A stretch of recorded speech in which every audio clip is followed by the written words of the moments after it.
जो व्यक्ति की सोच से परे थी, समझ में नहीं आता था, तब व्यक्ति इन्हें धर्म समझने लगा कि यही धर्म है। कोई अज्ञात शक्ति है,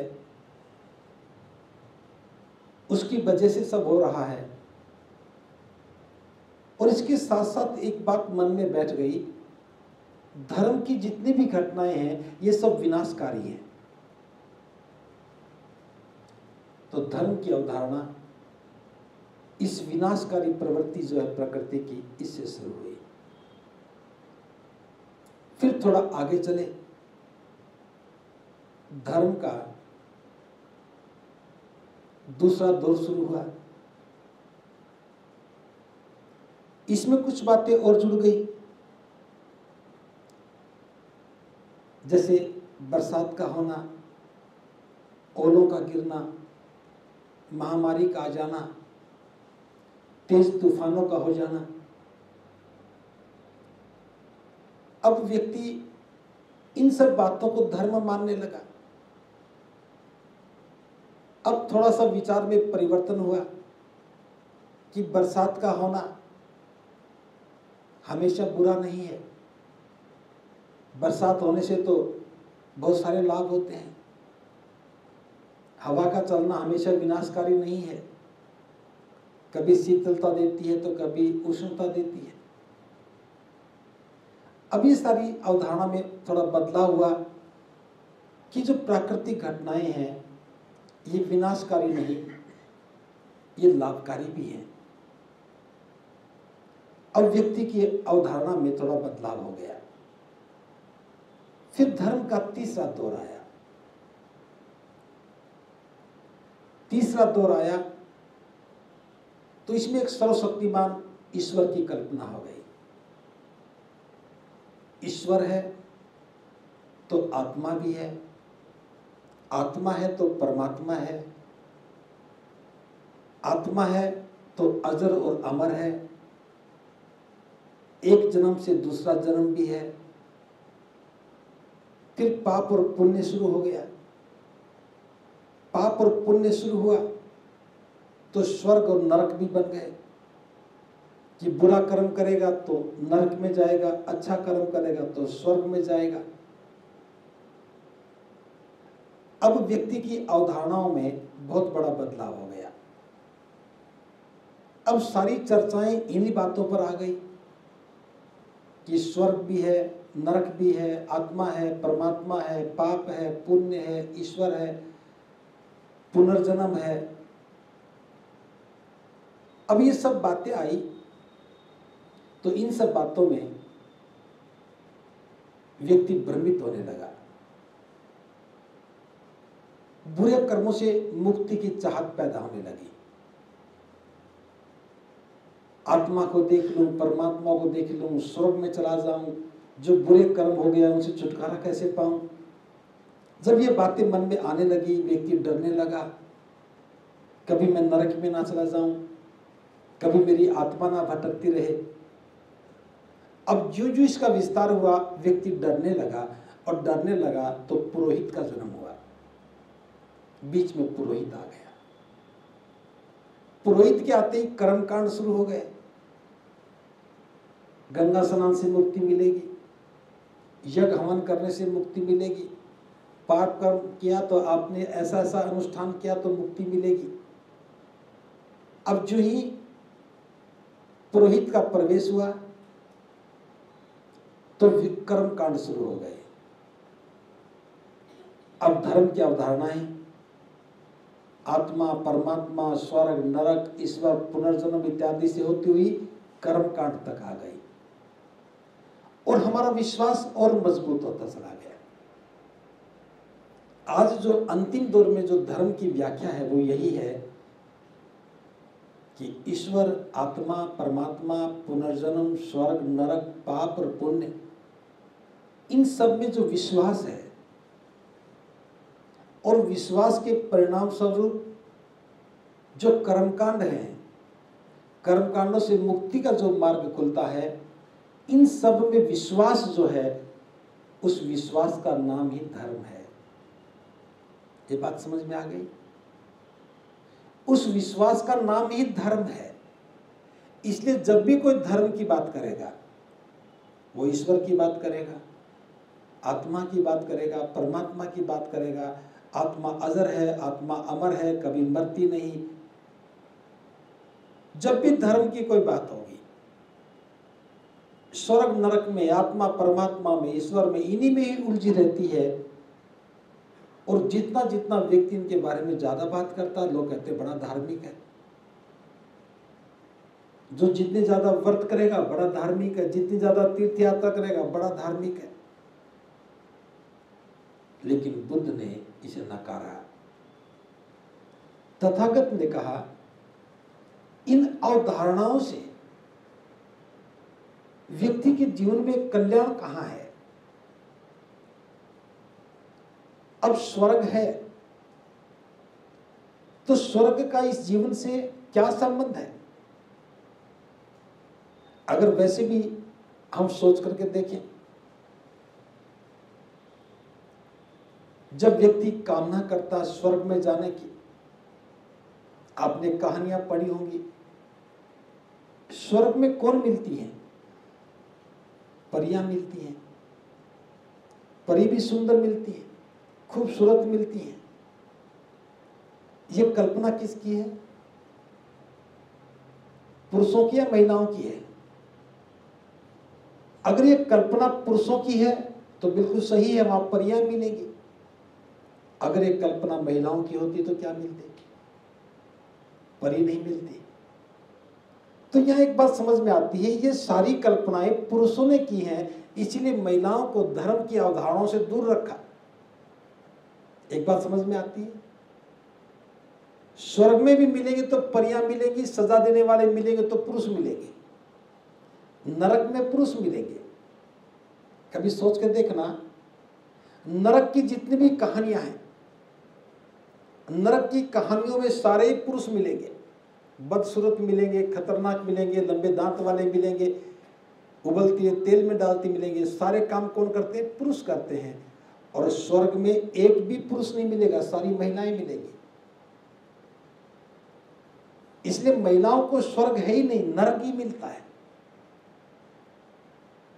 महिलाओं को स्वर्ग नहीं मिलता क्योंकि कल्पना में महिलाएं नहीं हैं। तो एक बात समझ में आती है, ये जो धारणाएं हैं, जो मन में बैठी हुई अवधारणाएं हैं, इनका नाम ही धर्म हो गया। और व्यक्ति जीवन पर्यंत इन्हीं धार्मिक बातों में, धर्म की बातों में उलझा रहता है। अब प्रश्न उठता है, तो धम्म क्या है? धम्म क्या है? महाकारुणिक बुद्ध ने कहा है, धम्म एक सामाजिक वस्तु है। धर्म नितांत व्यक्तिगत है।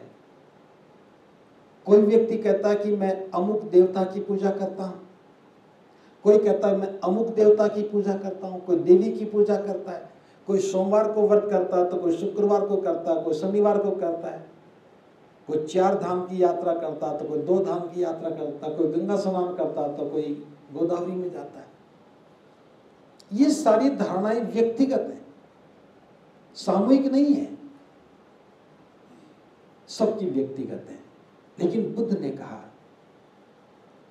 धर्म व्यक्तिगत वस्तु है और धम्म एक सामाजिक वस्तु है। जहां भी 2 व्यक्ति मिलेंगे, उन 2 लोगों के बीच के अच्छे संबंध का होना ही धम्म है। एक व्यक्ति का कभी धम्म नहीं हो सकता।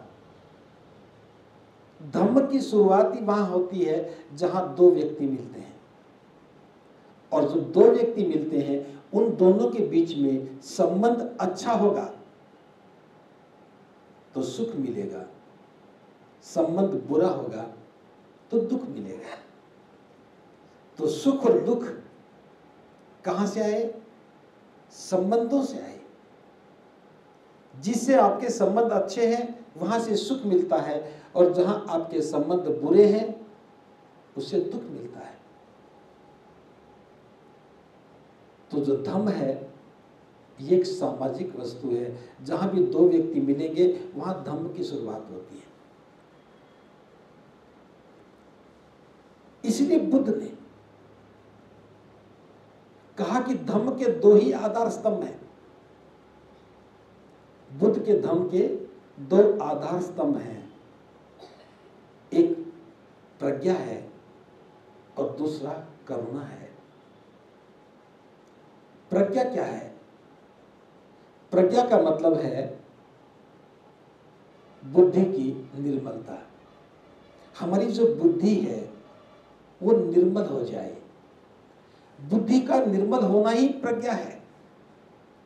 आप इसको इस ढंग से समझें कि जब हमारे मन में डर है, लोभ है, तृष्णा है, वासना है, द्वेष है, ये जितने भी मन के विकार हैं, ये जब तक मन में रहेंगे हमारी बुद्धि में डर रहेगा, लोभ का प्रभाव रहेगा, तृष्णा का प्रभाव रहेगा, वासना का प्रभाव रहेगा और बुद्धि कभी निर्मल नहीं होती। तो धम्म का पहला आधार स्तंभ प्रज्ञा है। प्रज्ञा का मतलब है, अगर हम अष्टांगिक मार्ग की बात करते हैं, मध्यम मार्ग की बात करते हैं, तो मध्यम मार्ग में पहली बात जो आती है वो सम्यक दृष्टि की है। कुछ लोग सम्यक दृष्टि को कहते हैं ठीक से देखना। ये बहुत ही सतही बात है। सम्यक दृष्टि का मतलब ठीक से देखना नहीं है। शाब्दिक अर्थ तो यही है कि सम्यक दृष्टि का मतलब ठीक से देखना, लेकिन ठीक से क्या देखना? जो हमारे मन में लोभ है और हमें दिखने लगे कि मेरे मन में लोभ है, हमारे मन में डर है तो दिखने लगे कि मेरे मन में डर है, किसी के मन में वासना है तो दिखने लगे कि मेरे मन में वासना है। और इन सब बातों से जो हमारे मन में भय व्याप्त होता है, इसी का नाम दुख है। जब तक व्यक्ति इनको देखता नहीं, जानता नहीं, तब तक वो भयग्रस्त रहता है, दुखी रहता है। इसलिए बुद्ध ने कहा सबसे पहली आवश्यकता इस बात की है कि व्यक्ति अपनी अज्ञानता को, अविद्या को स्वीकार करे। स्वीकार करे कि हाँ मेरे अंदर लोभ है, हाँ मेरे अंदर वासना है, मेरे अंदर तृष्णा है, मेरे अंदर ईर्ष्या है, नफरत है। और जब व्यक्ति स्वीकार करता है तब उसे दिखने लगता है, हाँ मैं बीमार हूं, मैं दुखी हूं, मैं पीड़ित हूं। अब यहां 4 नोबल ट्रूथ, 4 श्रेष्ठ सत्य सामने आते हैं। अगर कोई दुख है तो उसका कोई न कोई कारण है। तो पहले दुख को स्वीकार किया, फिर दुख है तो उसका कोई कारण होगा, कारण को स्वीकार किया, कारण है तो उसका निवारण भी है और निवारण है तो उसका मार्ग भी है। जब ये 4 बातें हम समझने लगते हैं तब दुख का निराकरण होता है। मन के संदेह खत्म होने लगते हैं, मन के दोष बाहर निकलने लगते हैं। मैं किस लिए लोभ कर रहा हूं, मैं किसके लिए वासनाओं के पीछे भाग रहा हूं, मैं किस लिए तृष्णा में फंसा खड़ा हूं।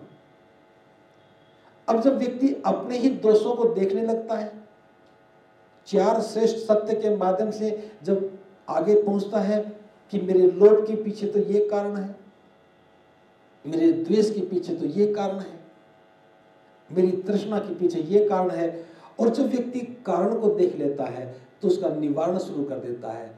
और जब निवारण होता है तब दुख खत्म होता है, और दुख के खत्म होते ही मन प्रसन्नचित होता है, और मन के प्रसन्नचित होने का मतलब है बुद्धि का निर्मल हो जाना। जो पहला आधार स्तंभ है यह समस्याओं के समाधान से जुड़ा हुआ है। अगर कोई व्यक्ति कहता है कि मैं धम्म को मानता हूं, तो धम्म को मानने का मतलब ही है कि उसकी बुद्धि निर्मल होनी चाहिए, उसके मन में, उसकी बुद्धि में कभी भी अविद्या नहीं होनी चाहिए, अज्ञानता नहीं होनी चाहिए। कोई व्यक्ति कहे ना जी स्वर्ग नरक तो होता है, वैसे मैं बौद्ध हूं, इसका अर्थ यह है कि उसकी सम्यक दृष्टि अभी सम्यक नहीं बनी, दृष्टि सम्यक नहीं बनी, वह अभी अविद्या में फंसा खड़ा है। इसलिए पहली आवश्यकता है कि धम्म में प्रवेश किया तो पहली आवश्यकता है कि अपनी बुद्धि को निर्मल करे। और बुद्धि निर्मल जब होगी, जब दृष्टि सम्यक होगी, और दृष्टि सम्यक जब होगी जब हम अपने चित्त के विकारों को देखने लगते हैं, समझने लगते हैं और दूर होने लगते हैं। जो जो अविद्या खत्म होगी, बीमारियां खत्म होंगी, हमारी अज्ञानता खत्म होगी, त्यों तो दुख खत्म होगा। और दुख के खत्म होते ही सुख मिलेगा, और सुख जो मिलता है तो मन प्रसन्नचित होता है, और मन के प्रसन्नचित होने का मतलब है बुद्धि का निर्मल हो जाना। और बुद्धि निर्मल हो गई तो हम प्रज्ञा में आ गए।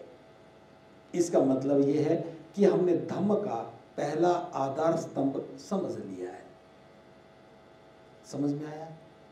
अब धर्म को स्वीकार करने के लिए इतना माथापच्ची करने की आवश्यकता नहीं है। धम्म में क्या है? आत्मा है, मान लिया, परमात्मा है, मान लिया, स्वर्ग है, मान लिया, नरक है, मान लिया, पिछले कर्मों का फल है, भुगत लिया, मान लिया। अब यहां सिर्फ मानना है, और मानना ही उस अवधारणा को स्वीकार करना है। लेकिन बुद्ध ने ऐसा नहीं कहा। बुद्ध ने कहा कि मेरे धर्म के तो दो ही आधार स्तंभ हैं, पहला प्रज्ञा है और दूसरा करुणा। और जब हम प्रज्ञा की बात करते हैं तो जो भी व्यक्ति प्रज्ञा को समझता है, बुद्धि को निर्मल करने की बात करता है, तो वह इन सब चीजों से, राग, द्वेष, मोह, लोभ, इन सब से ऊपर उठना होगा। और इसके लिए हमें प्रयत्न करना पड़ता है, अष्टांगिक मार्ग का अभ्यास करना पड़ता है, शील संपन्न होना पड़ता है। तो ये पहला आधार स्तंभ हो गया कि हम प्रज्ञा को समझें, प्रज्ञा की अवधारणा को समझें और अपने अविद्या को नाश करें। और दूसरी आधार स्तंभ क्या है? दूसरा आधार स्तंभ है करुणा। अब करुणा क्या है? करुणा एक व्यवहार है, करुणा एक स्वभाव है। करुणा को समझने से पहले हमें दया को समझना पड़ेगा। दया क्या है? अपने ही परिवार में, अपने सगे संबंधियों में अगर कोई व्यक्ति दुखी है, पीड़ित है, कष्ट में है, संकट में है, और हम देखते हैं कि वो दुखी है, पीड़ित है, संकट में है, और उस समय हमारे मन में एक भाव जगे कि मुझे इसकी सेवा करनी चाहिए, मुझे इसकी सहायता करनी चाहिए। ये भाव ही दया है। समझ में आया? अपने परिवार में, बाहर नहीं, अपने परिवार में, अपने सगे संबंधियों में। जैसे किसी को बुखार हो गया, घर के एक सदस्य को लगता है कि ये बुखार से पीड़ित है, सर में दर्द है, और वो जाकर उसका सर दबाने लगे, उसको चाय बना के पिलाने लगे, उसको लेकर के हॉस्पिटल जाने लगे, उसे क्या खाना है वो बनाने लगे। उसकी सेवा जो करने का भाव है, ये दया है। लेकिन दया की सीमा अपना परिवार है और सगे संबंधी, निकट के सगे संबंधी। अब जो व्यक्ति दयावान है, दुखी व्यक्ति को देख करके जिसके मन में सेवा का भाव जागृत होता है और वो इसमें पारंगत होने लगता है। अब पारंगत हो गया तो सीमाएं टूटने लगती हैं। अब परिवार की बात नहीं है, वो परिवार से बाहर भी देखने लगता है। वो जहाँ रहता है, आप अलीगढ़ के लोग हैं, आप अलीगढ़ में बोरना में रहते हैं, अलीगढ़ के दूसरे छोर पे आप जा रहे हो, आपने देखा कि कोई व्यक्ति की दुर्घटना हो गई, सड़क पे गिरा पड़ा है। आप उसे जानते नहीं, पहचानते नहीं, कौन है पता भी नहीं। आप तुरंत दौड़ के जाते हैं, उसे उठाते हैं, मरहम पट्टी करते हैं, डॉक्टर के लेके जाते हैं, उसके घर का पता ढूंढते हैं, फिर उनको संदेश देते हैं। ये जो स्वभाव है, ये करुणा है। करुणा की सीमा मानवता तक है। प्रत्येक मनुष्य, कोई भी मनुष्य अगर हमें दुखी दिखता है, पीड़ित दिखता है, हम उसकी सेवा करने लगते हैं, उसकी सहायता करने लगते हैं। ये भाव करुणा है। तो करुणा की सीमा क्या हो गई? कोई भी मनुष्य कहीं का भी हो। उदाहरण के लिए बता रहा हूं, आपने देखा होगा केरल में बाढ़ आई, केरल के लोग पानी में डूब गए और उत्तर भारत के लोग उनके लिए सहायता पहुंचा रहे हैं। उत्तर भारत के लोगों ने केरल के लोगों को देखा नहीं, जानते नहीं, लेकिन वो ये जानते कि वो संकट में है और हम उनकी सहायता करें। यहाँ से वस्त्र भेज रहे हैं, खाद्य सामग्री भेज रहे हैं, दवाइयाँ भेज रहे हैं। ये करुणा है। तो जिसके मन में दया पैदा होती है, दया का विस्तार करुणा हो जाता है। और जिसमें करुणा है उसका दृष्टिकोण मानवीय है, वह मनुष्य मात्र की भलाई करना चाहता है। और जिसमें करुणा पैदा हो गई उसकी तीन चीजें बदल जाती हैं। जो करुणा वाला व्यक्ति है, सबसे पहले उसकी वाणी विनम्र हो जाती है। जिसके मन में करुणा है वो कठोरता में बात नहीं कर सकता, क्योंकि जब हम पहला शब्द बोलते हैं, किसी भी व्यक्ति से मिलते हैं, जब हम पहला शब्द बोलते हैं, वह पहला शब्द ही तय करता है कि हमारा व्यवहार कैसा होगा। अगर हमने किसी से कठोरता में कोई शब्द बोला है तो हमारा व्यवहार कठोर होगा। और जो व्यक्ति निरंतर कठोरता में शब्द बोलता है तो उसका स्वभाव भी कठोर होगा। अगर हमने किसी सामने वाले व्यक्ति को कठोर शब्द बोला है तो उसका व्यवहार भी हमारे साथ बुरा ही होगा। इसलिए जब व्यक्ति करुणा तक पहुंचता है तो उसकी वाणी विनम्र हो जाती है। और वाणी की विनम्रता स्वभाव को मधुर बना देती है, व्यवहार सुंदर हो जाता है। इसलिए जो व्यक्ति धम्म में आता है और धम्म को आचरण में उतारने लगता है तो सबसे पहले उसकी वाणी, व्यवहार और स्वभाव, ये तीनों चीजें बदलती हैं। और तीनों के बदलने का अर्थ हो गया कि वो विनम्र हो गया। और जिसका ऐसा स्वभाव दिखने लगता है, जो मानवता की सेवा करने लगता है, उसकी ओर लोग खींचने लगते हैं, उसका आकर्षण बढ़ने लगता है और लोग उसको देखते कहेंगे ये व्यक्ति बड़ा धमिक है, धम्म को गहराई से जानने वाला है। इसलिए धम्म का नाम ही सेवा है, दूसरों की सेवा करना। धम्म का स्वभाव ही सेवा करने का है। इसलिए तथागत ने जो पहला उपदेश दिया, उन 5 परिव्रजकों को जो पहला उपदेश दिया, उन 5 को ही भिक्षु बनाया। उसके बाद यश आया, उसे भी भिक्षु बनाया। यश के 5 मित्र आए, वो भी भिक्षु बने। उनके 50 मित्र आए, वो भी भिक्षु बने। भिक्षु क्यों बनाया?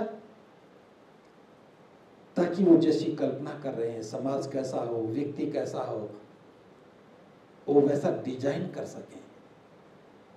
सारनाथ में आकर के उपदेश दिया और सारनाथ से उन सब को लेकर के तथागत राजगृह चले गए और वहां उनको कठोर प्रशिक्षण दिया। उनके स्वभाव को रूपांतरित कर दिया, उनके व्यवहार को रूपांतरित कर दिया। और आपने घटना सुनी होगी, भिक्षु असजी जो भिक्षाटन करने के लिए गया और सारीपुत उसे दूर से देख रहा है। सारीपुत ने जो ही भिक्षु असजी को देखा तो मन में क्या ख्याल आया? ये भिक्षु देखो, इसके कदम सधे हुए हैं, आंखें 4 कदमों पर संयत है, चेहरे पर कांति है, शरीर शांत है। जरूर ये भिक्षु जो दुनिया में श्रेष्ठ भिक्षु हैं उनमें से कोई एक होगा।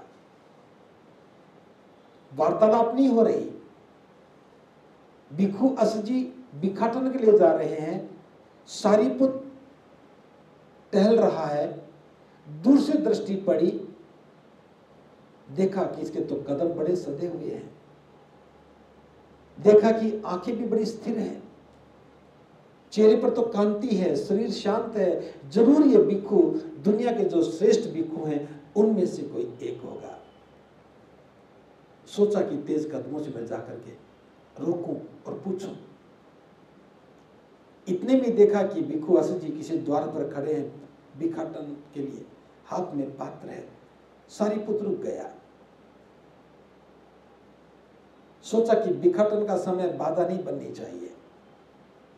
वहां से भोजन लेने के बाद सारीपुत्र वापस मुड़ा और रास्ते में एक पेड़ के नीचे बैठ करके उन्होंने भोजन किया। सारीपुत्र ने दूरी बनाए रखी।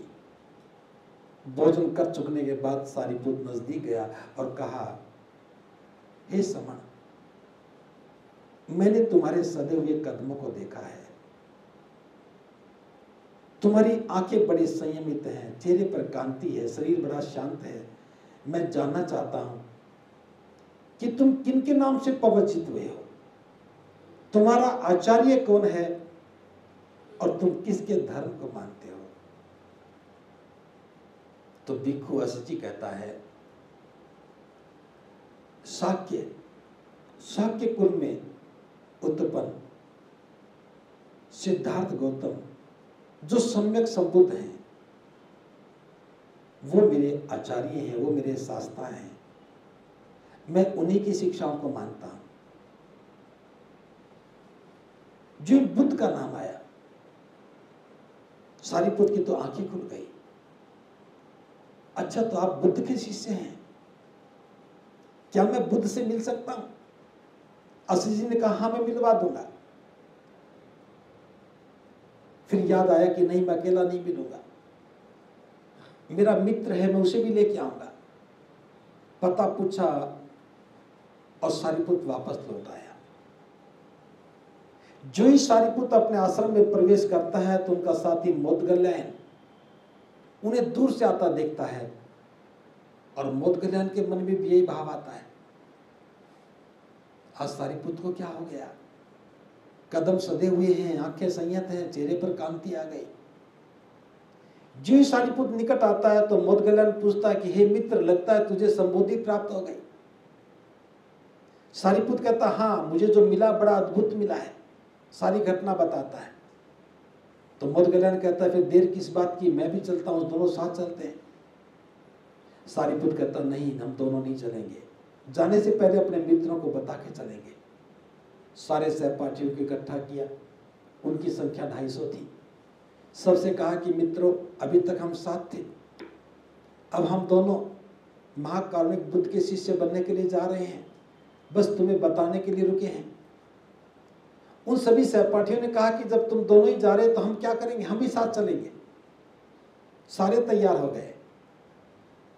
फिर सारीपुत्र मोदगल्यायन अपने आचार्य संजय के पास गए, कहा कि हे आचार्य, हम सभी सहपाठी तथागत की शरण में जा रहे हैं। संजय ने कहा, तुम अब मत जाओ। समझाने की कोशिश की, नहीं माने। तो एक आखिरी बात कही कि हे सारीपुत्र मोदगल्यायन, तुम मेरे प्रिय शिष्य हो, अभी तक तुम शिष्य थे, मैं तुम्हारा आचार्य था, आज से मैं तुम दोनों को अपने बराबर का आचार्य बनाता हूं। अब तुम वहां जाना छोड़ दो, मेरे पास रहो, हम तीनों मिलकर के इन सबको शिक्षा दीक्षा देने का काम करेंगे।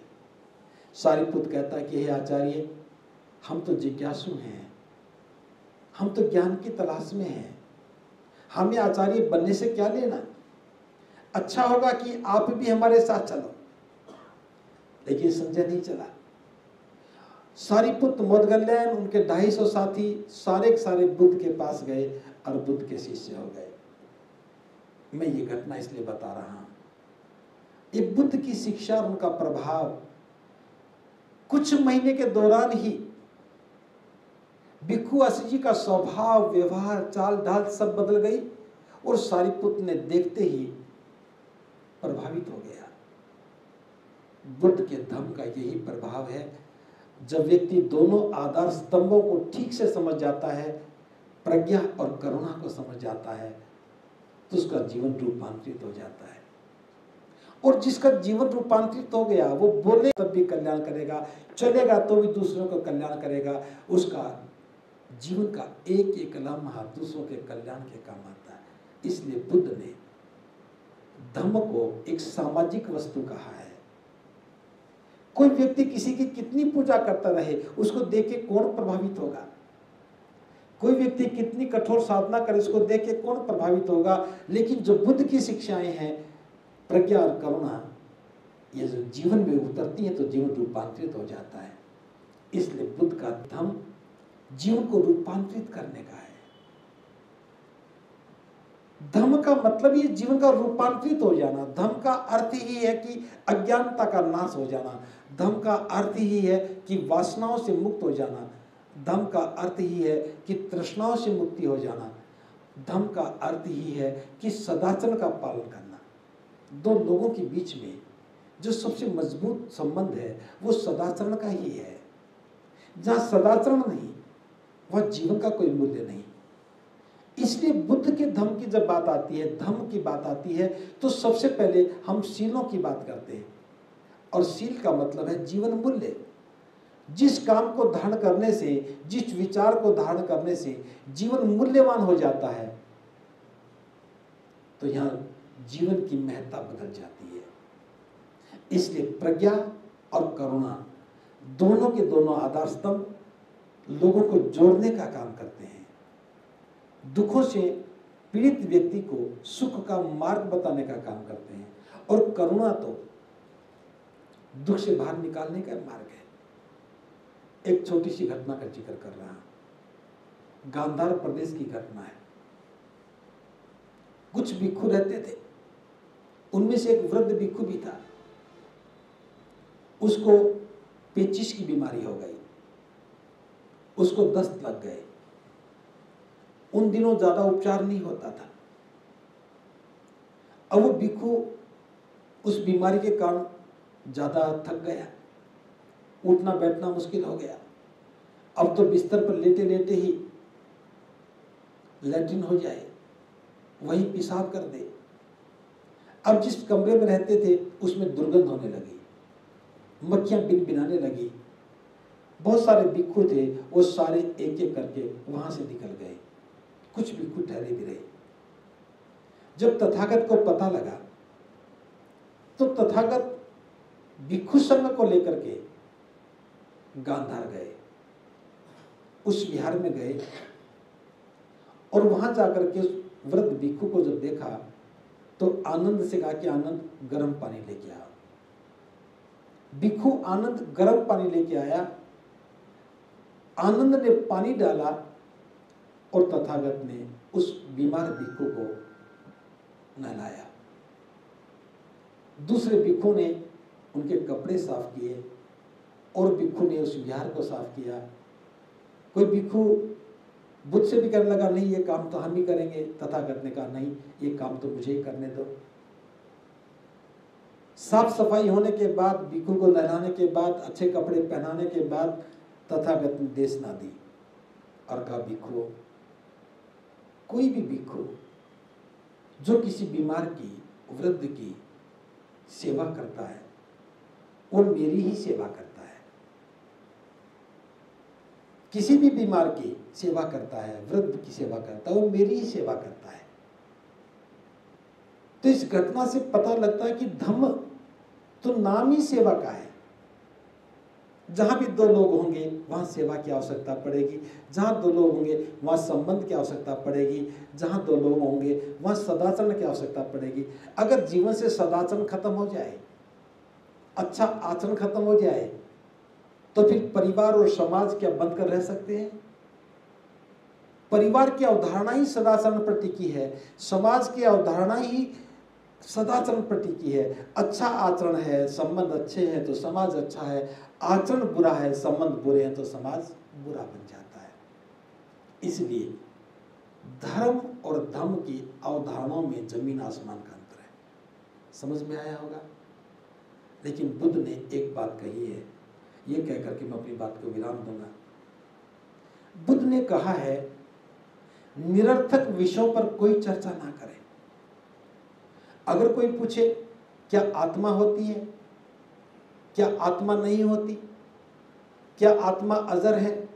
क्या आत्मा अमर है? मरने के बाद आत्मा अगले शरीर में कैसे जाती है? क्या उसकी कोई आकृति है? क्या उसकी आकृति नहीं है? क्या मरने के बाद भी आत्मा रहती है? क्या मरने के बाद आत्मा नहीं रहती है? स्वर्ग कैसा है? नरक कैसा है?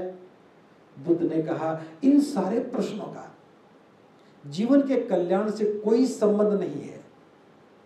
कोई व्यक्ति बात करने लगे ईश्वर होता है,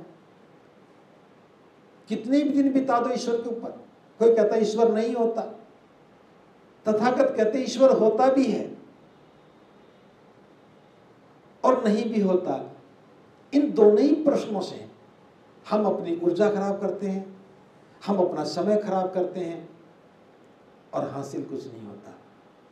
तो ऐसे विषय जिन पर चर्चा करने से जीवन के कल्याण का कोई संबंध नहीं हो, उस पर हमें निरर्थक चर्चा नहीं करनी चाहिए। अब दोनों अंतर देखिए। धर्म किसकी चर्चा करता है? स्वर्ग की, नरक की, पुनर्जन्म की, आत्मा की, परमात्मा की, भूत की, प्रेत की। और बुद्ध ने कहा ये चर्चा के विषय नहीं है, क्योंकि इनका जीवन कल्याण से कोई संबंध नहीं है। बिल्कुल मार्ग साफ कर दिया। और धर्म की जब चर्चा करते हैं तो धर्म की चर्चा में ये शब्द ही नहीं है, विषय ही नहीं है। धर्म की चर्चा करते हैं तो शीलों की चर्चा करते हैं, मध्यम मार्ग की चर्चा करते हैं, दो अतियों की चर्चा करते हैं, अकुशल कर्मों की चर्चा करते हैं, कुशल कर्मों की चर्चा करते हैं। जीवन कैसे श्रेष्ठ बनाया जाए, जीवन को और सुंदर कैसे बनाया जाए, अपनी वाणी को, स्वभाव को, व्यवहार को सुंदर बनाने की चर्चा करते हैं। कैसे जीवन के दुखों से मुक्ति पाई जा सके, अष्टांगिक मार्ग का अभ्यास कैसे करें, निब्बान के द्वार कैसे खुलें। निब्बान का मतलब है परम सुख का द्वार कैसे खुले। पूरा सिलसिलेवार एक पूरा एक मार्ग है। कोई दुखी है तो 4 श्रेष्ठ सत्य के माध्यम से उसका उपाय खोज लो। दुनिया में जितनी भी खोज हुई है वो बुद्ध के द्वारा दिए गए 4 नोबल ट्रूथ के बाद हुई है। कि कोई बीमारी है तो उसका कोई कारण है तो उसका कोई निवारण भी है, निवारण का मार्ग भी है। तो धम्म की एक इतनी सुंदर अवधारणा है। धर्म की अवधारणा में कोई सुंदरता नहीं है, वो तो विश्वास है, बिलीफ है। और बिलीफ फॉल्स भी होते हैं। आपने आत्मा को स्वीकार कर लिया, ये झूठा बिलीफ है। एक छोटी सी घटना याद आ गई, आपके समझने में बड़ी सहायक हो जाएगी कि विश्वास में और अंधविश्वास में कितना अंतर है, श्रद्धा में और अंधश्रद्धा में कितना अंतर है। एक नौजवान था, बहुत सारे कर्मकांड करता था, लगातार लगा रहा। बहुत सारे लोगों ने समझाया कि भाई कुछ काम कर ले, ढंग का काम कर, ये जीवन ऐसे ही व्यर्थ मत कर, लेकिन नहीं माना। नदी के किनारे ही उसने झोपड़ी बना ली, बस वहीं लगा रहा। एक बार तथागत का नगर में आगमन हुआ तो कुछ लोगों ने तथागत के सामने चर्चा कर दी है, तथागत हमारे भी एक नौजवान है, कर्मकांड में लगा है, किसी की मानता ही नहीं, हमें उम्मीद है कि आप उसे सही मार्ग दिखा देंगे। बुद्ध तो महाकारुणिक थे, उस नौजवान के पास चले गए और जाकर के पूछा कि हे नौजवान, ये तुम सब क्या कर रहे हो? उसने कहा कि मैं ये सब कर्मकांड कर रहा हूं, मैं ये यज्ञ हवन कर रहा हूं, ये मंत्रोच्चारण कर रहा हूं। बुद्ध ने पूछा तो इसके पीछे तुम्हारा मंतव्य क्या है, तुम्हारा उद्देश्य क्या है? उसने कहा कि मैं स्वर्ग में जाना चाहता हूं। तब तथागत कहते हैं क्या तुम जो कर रहे हो ये करने से तुम स्वर्ग में चले जाओगे, तुम्हें पूरा भरोसा है? उसने कहा मुझे पूरा भरोसा है, यह करने से मैं स्वर्ग में चला ही जाऊंगा। तब बुद्ध कहते हैं हे नौजवान, तो क्या तुमने स्वर्ग देखा है? उसने कहा मैंने तो स्वर्ग नहीं देखा। तब बुद्ध कहते हैं क्या तू उस व्यक्ति को जानता है जो यहां से स्वर्ग में गया और वहां से बताया कि स्वर्ग ऐसा है? उसने कहा ऐसे में मैं किसी आदमी को नहीं जानता। तब बुद्ध कहते हैं तो क्या तू किसी उस व्यक्ति को जानता है जो स्वर्ग में गया और वहां से वापस आया और आकर के बताया हो? उसने कहा कि मैं तो इसको भी नहीं जानता। तो बुद्ध कहते हैं जब तुमने स्वर्ग देखा नहीं, जब तुमने किसी व्यक्ति के द्वारा स्वर्ग में जाने के पास बताया गया हो उसको सुना नहीं, और कोई व्यक्ति स्वर्ग में जाकर के आया हो उसने तुम्हें बताया हो उसको तुम जानते नहीं, तो कैसे कह सकते हो इस सारे कर्मकांड को करने से तुम स्वर्ग में चले जाओगे? उस नौजवान ने कहा नहीं, मैं जो कर रहा हूं मुझे पूरा विश्वास है कि यह करने से ही स्वर्ग मिलता है। अब वो विश्वास कर रहा, जानता नहीं लेकिन विश्वास करता है, ये अंधश्रद्धा है। तब बुद्ध ने सोचा कि ये व्यक्ति ऐसे नहीं समझेगा, इसे दूसरे तरीके से समझाना चाहिए। तब बुद्ध कहते हैं, नौजवान तुम ये बताओ, अगर कोई व्यक्ति नदी के इस किनारे पर खड़ा है और वो नदी के दूसरे किनारे पर जाना चाहता है, तो दूसरे किनारे पर कैसे जा सकेगा? उसने कहा कि जो व्यक्ति ये इस किनारे पर खड़ा है उसे दूसरे किनारे पर जाना है, अगर नदी में पानी कम है तो पैदल चल करके पार करेगा, अगर नदी में पानी ज्यादा है तो तैर करके जा सकता है, या फिर किसी किश्ती का नाव का सहारा लेकर के वो नदी पार कर सकता है। इस किनारे से उस किनारे पर जाने के तो 3 ही मार्ग हैं, पैदल चल करके, तैर करके या किश्ती का सहारा लेकर के। तब तथागत ने कहा, हे नौजवान, क्या ऐसा नहीं हो सकता कि वो व्यक्ति नदी के इस किनारे पर खड़े होकर के हाथ जोड़ करके प्रार्थना करे, हे नदी के दूसरे किनारे तू इधर आ जा ताकि मैं उधर चला जाऊं, हे नदी के दूसरे किनारे तू इधर आ जा ताकि मैं उधर चला जाऊं, और उसकी प्रार्थना सुन करके वो किनारा उठ करके आ जाए और वो नौजवान बिना तैरे, बिना चले, बिना किश्ती का सारी नदी पार कर ले।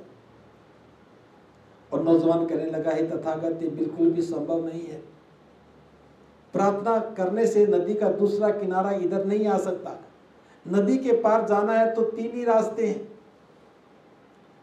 बुद्ध कहते हैं कि हे नौजवान, तुम ही बताओ, इस किनारे पर खड़े होकर के प्रार्थना करने से ये आवाज नदी के दूसरे किनारे तक जा तो सकती है? उसने कहा, हाँ जाती भी है। कितने लोग होंगे जो इस किनारे से उस किनारे पर गए होंगे? उसने कहा, अनंत है। कितने ही लोग होंगे जो किनारे से लौट करके वापस भी आए होंगे? उसने कहा, ये भी बहुत लोग हैं। जब लोग यहाँ से उस किनारे पर गए हैं, वहां से लौट करके भी आए हैं, और प्रार्थना करने से आवाज भी वहां तक जाती है, और नदी का दूसरा किनारा यहाँ तक नहीं आ सकता, तो तू ही बता, तू जो कर्मकांड कर रहा है, तू जो मंत्र कर रहा है, तू जो हवन कर रहा है, स्वर्ग की दूरी को जानता नहीं, स्वर्ग कहाँ है ये पहचानता नहीं, किस दिशा में ये तुम्हें मालूम भी नहीं, तो फिर कैसे पहुंच जाएगा? इतना सुनते ही उस नौजवान की आंखें खुल गई। कहने लगा, तथागत, मैं कितना भ्रमित था, कितने लंबे समय से मैं भ्रमित था, गलत अवधारणाएं मन में बैठी थी, बस उन्हीं के चक्कर में फंसा था। आपने मेरी आंखें खोल दी, इतने साधारण तरीके से आपने मेरे को समझा दिया।